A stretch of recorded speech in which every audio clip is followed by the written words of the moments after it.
So, quick swing, two things. One was that Ken and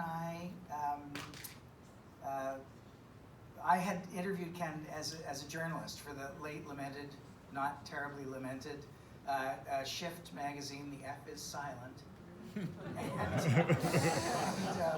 When I did that, there was a kind of kismet, and all I can think of to say, the first thing, is that he'd rung me up in the period running up to the time when he was considering restarting the Newsroom. And he said, I'm going to pick you up on the street, and we're going to go to an office, and we're going to start talking about the show and what will work and what might not work. And at that stage, I had no idea that I would be acting in the show. And here's what it felt like. Ken drove up, I opened the door, I got in, and 4.5 years later, I opened the door and I got out. And it was just this endless, perfect conversation about all of the things that these people are talking about tonight. And it just was wonderful. It was just a wonderful, wonderful, wonderful experience, both because I've been in journalism before and went back to journalism afterwards and had certain views about it that Ken seemed to know instinctively. So that was the first thing. And then the second thing is to Peter and about professionals who understand acting. So what happened was, there was a scene where Peter and I are standing together. And we didn't have that many scenes together, we had the odd one.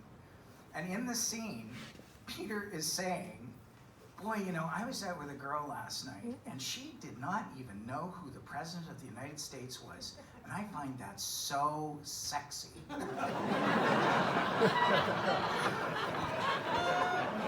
So here's the thing, is that in the course of that, Ken's calling for, he's saying, right, okay, Peter's got to deliver the lines, but I have nothing, I'm not to say anything, I'm just to stand there. And I just started laughing the second he said sexy.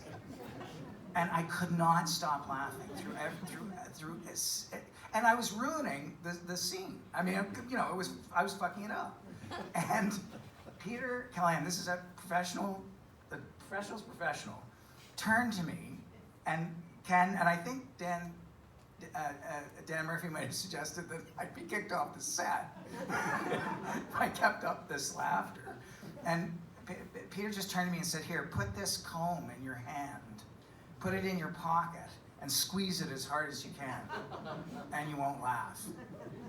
And my bloodied right hand, still scarred to this day, is a reminder of that. But it was so generous and so, you know, in the moment, it got me through